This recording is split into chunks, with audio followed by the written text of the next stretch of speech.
You know that daily coffee you buy? It feels so simple. Just a quick tap on your phone and you're good to go. But what if I told you that simple little transaction is actually part of a giant, multi-billion-dollar financial system that's hiding in plain sight? Okay, let's get into this. Because it turns out your morning latte is a whole lot more than just a drink. I know, it's a pretty wild question, isn't it? But that's exactly what we're going to break down in this explainer. Because honestly, the line between a coffee loyalty program and a full-blown digital bank has gotten incredibly blurry.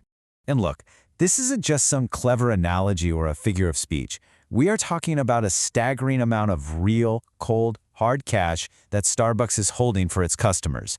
So Section 1, your coffee is a bank. Let's talk about the billion-dollar float. Just let that number sink in for a second. $1.84 billion. As of mid-2025, that's how much cash customers had loaded onto Starbucks gift cards and the company's app. Now remember, this isn't money from coffee they've already sold. Oh no, this is cash that customers have handed over for coffee they haven't even bought yet. Now, to really wrap your head around that number, get this, that $1.84 billion is more money than the total deposits held by about 85% of all the banks in the United States. If Starbucks were an actual bank, it would be the 385th largest in the entire country. We're not talking about small change here. This is a major financial operation. So, here's the crucial part. All of that cash is what people in finance call the float. And what is the float? Well, it's basically a massive, ongoing, interest-free loan that millions of us are giving to a global corporation. Starbucks gets to take all that cash, your cash, and use it for whatever they want. They can invest it, expand the business, you name it. And they do it all without paying you a single penny of interest. So how on earth did they build this incredible financial engine? Well, it's a kind of genius mix of smart technology, some interesting legal loopholes, and a really deep understanding of how our brains work. This brings us to Section 2, how it all works, the engine behind all this caffeine cash.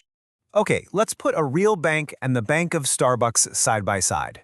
A traditional bank, it pays you interest. Your money is insured by the federal government, the FDIC, and it has to follow a ton of regulations. Now, Starbucks, nope, nope, and nope.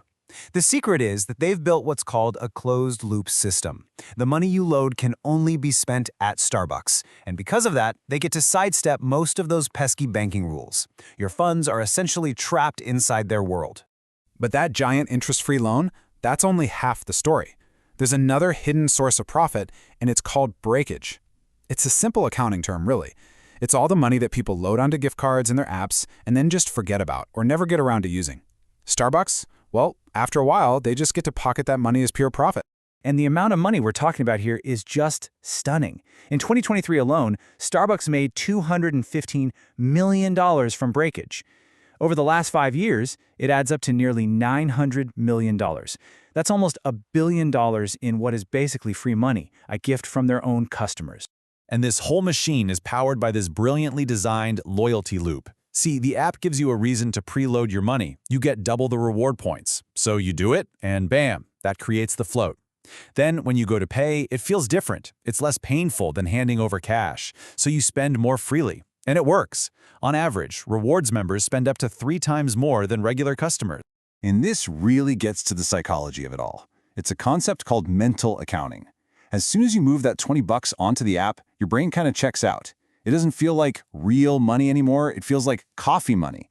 And it is so much easier to spend coffee money than it is to part with actual cash from your wallet. So, okay, this system is a masterclass in business for Starbucks, no doubt about it. But what about you? This brings us to Section 3, and it's an important one, the risks you take.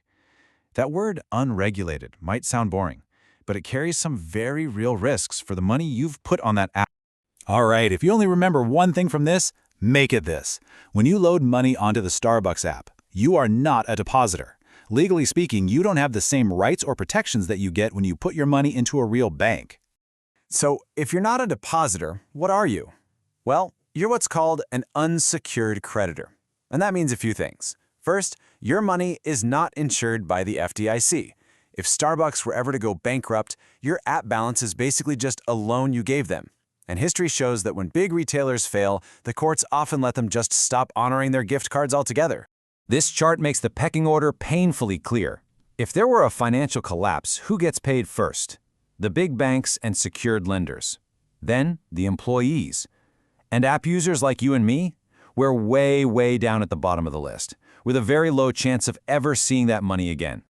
Now, while things have been pretty loose in the US, regulators in other parts of the world are starting to catch on to this whole thing. And that leads us right into our final section, the future of caffeine cash. South Korea is really leading the way here. After a different digital payment company collapsed over there and caused a huge panic, regulators started taking a hard look at Starbucks. And now, they're forcing companies that hold prepaid money to keep that cash in separate, protected accounts, just like a real bank would. The European Union is also starting to ramp up its scrutiny. But it turns out, the interest-free loan isn't the only thing you're giving away. There's another, hidden currency you're spending every single time you use that app. Your personal data. And for Starbucks, that data is an incredibly profitable asset. Just think about what the app collects. It doesn't just see that you spent $5. It sees what you bought, when you bought it, and, thanks to GPS, exactly where you bought it. It knows your habits. All of this creates an incredibly detailed profile that's worth a fortune for targeted advertising. It's a whole secondary business built on data that's more detailed than what most traditional banks even have access to. So, all of this leaves us with a final, really important question. As our favorite stores start acting more and more like our banks, and our loyalty points feel more like a new kind of currency, who's actually responsible for looking out for us? Who's making sure that the money we've set aside for our next coffee is actually safe?